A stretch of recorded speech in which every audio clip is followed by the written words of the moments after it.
The Constitution obliges the South African government to protect and promote the rights of every individual. It stipulates, particularly under the Bill of Rights, that everyone is equal before the law and has the rights to equal protection and benefit of law. Equality includes the full and equal enjoyment of all rights and freedoms. Now, the Human Sciences Research Council and the Department of Science and Innovation will host the Women's Month public lecture on generation equality. University of Venda Chancellor Advocate Mojanku Gumbi will deliver the lecture. She joins us now via Zoom alongside the organizer, Dr. Palesa Sekhejane. Ladies, a very good morning to you, and thank you so much for making the time to speak to us this morning. Good morning, Desiree.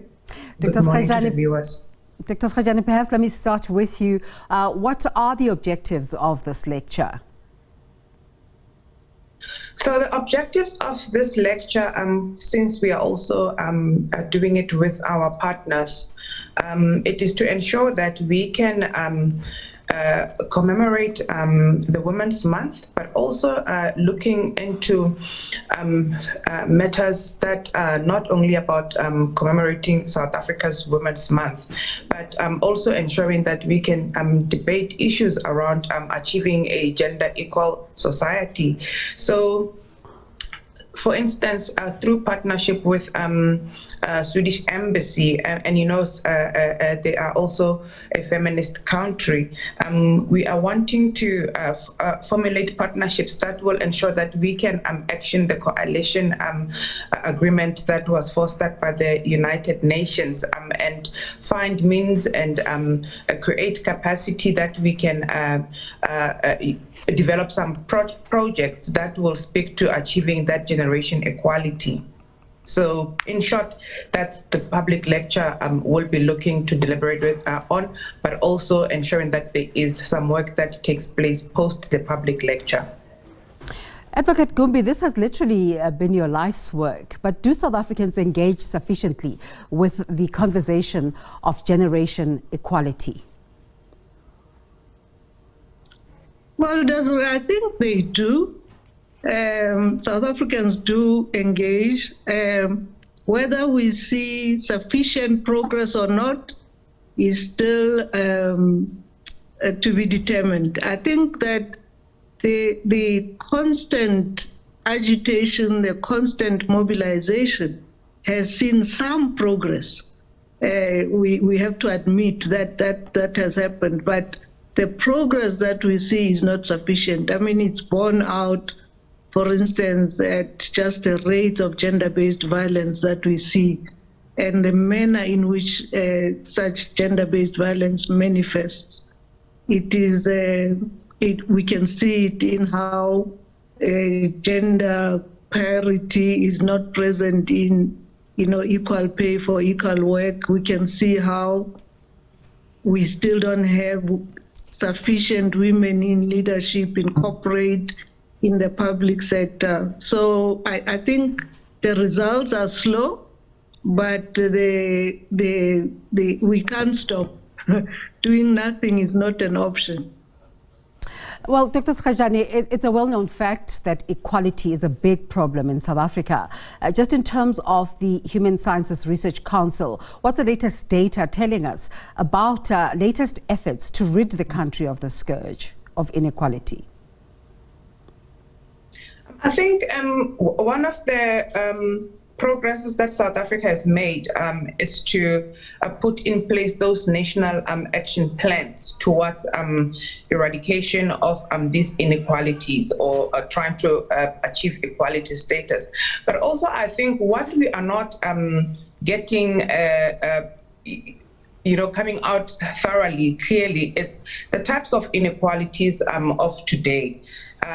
We can talk about inequalities that, for instance, have to do with opportunities, particularly for women. So there is not much of data that is indicating to us how are we faring as far as creating those opportunities to access for women. I think there are initiatives that are well placed to respond to that, but some of the challenges that we are, for instance, that you will link to inequalities is that when we have low opportunities, or when we have inequality of opportunities, indirectly or directly, it fuels how other aspects of equality are affected. So I think also particularly, for this public lecture, we want to look or we want to discuss, at an organization level, organizations, what are they doing to ensure that there is that inclusivity and reduction of the inequalities? I think, interventions such as the basic income grant, they are there, but then of course they do not even correlate with reversing the poverty or the inequalities. So it's such data that we also need to start looking into it as the Human Sciences Research Council, together with our partners or other entities that are concerned with poverty and inequality reduction. Advocate Gumbi, I know we're getting ahead of ourselves here, but are you able to take us into the contents of your lecture today? Well, you wouldn't listen to it then, Desiree, if I did that. But I think key to it is just to try and find the instruments that we can use going forward to build on the progress that has been made. And what other instruments should we look at as society to try and crack this code, as we call it? Power is never just given. You have to fight for it, and you have to claim it and take it. So I will try and focus more on the future rather than the past. I mean, we've seen the PwC statistics, for instance, on equal pay for equal work. The report there just came out last week, and also the fact that during COVID, the impact on women and men was not the same. COVID showed up that the women suffered more in terms of job losses, in terms of income loss, and all of that. So those statistics just emphasize and underlie the work that still lies ahead. So I hope that I will be able to use other people to help us find a way forward on this matter.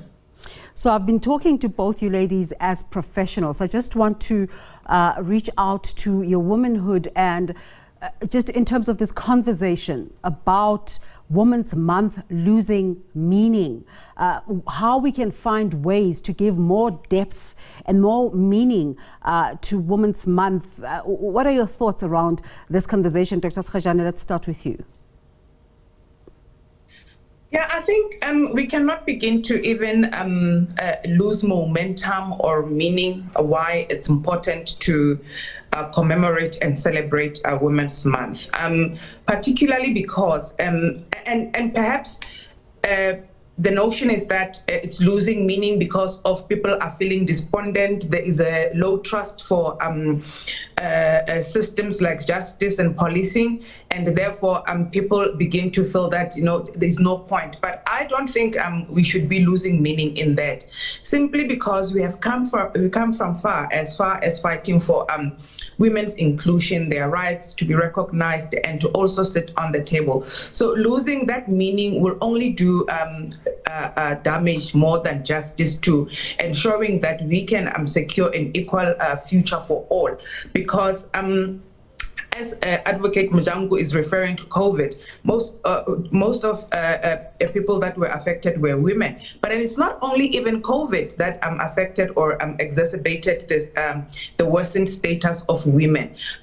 It's day-to-day quality of living that we need to ensure that women, as part of the society, young girls being abused and falling pregnant, and there is no system or structures to properly curb that. So we cannot lose that, because otherwise I don't understand, or I do not imagine the kind of future we would be building if we lose a meaning towards recognition of the importance of elevating the status of women in our countries.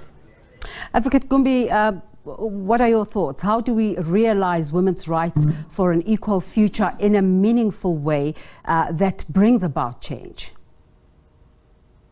I think we need focus, Desiree. Just an example, a quick one. Last year, there was that summit with the president on gender-based violence. You know, there were targets set, outcomes agreed, and everything. None of that was done, or very little of the action that was agreed was carried out. So the president now is calling for a round 2 of the summit. And correctly, the organizers are like, what for? Let's focus on implementing what we had agreed to. So for me, I think this day will have more meaning if we were to focus on just doing the things that we agreed to do. I mean, almost approach it from a thematic point of view, not just celebrate every year, but say that, okay, for the next 5 years, we agreed on the following 5 core issues, and just get along and do them, you know, and every year really evaluate how far we've gone rather than perhaps reinvent new issues, unless those issues are urgent. So for me, it's a focus, and it's an understanding that this problem is not going to be resolved overnight. It's an old challenge that we have, but we have to just agree to do things and then do them. Yeah, but I like what you said there, that power is never just given. You have to fight for it, and seemingly the fight is still a long way. But ladies, thank you so much for talking to us this morning. Dr. Sekhejane, let me just end off with you quickly. Can you give us the details just in terms of viewer participation if they'd like to take part in this lecture this evening? Okay, thank you. They can visit our website, hsrc.ac.za, and look for the events. They will find the details for registering. So participation can either be physical or online. We are already sitting at about almost 200 participants that will be joining physically. So I urge those who still want to attend physically, because we will be capping that number. In fact, we were not even anticipating such a large number, but those who would still like to make it to attend physically, it would be prudent that they register so that they are not disappointed. So yeah, the space is really limited. Otherwise, the online space, it's open to all. So I think when I looked also at the projections this morning, it was about 300 people that have already registered to attend the public lecture. Awesome. Thank you once again, ladies, for talking to us. Advocate Mojanku Gumbi is the Chancellor of the University of Venda. She'll be giving that lecture at the Human Sciences Research Council Women's Month event. And Dr. Palesa Sekhejane is the Strategic Partnership Director at the HSRC.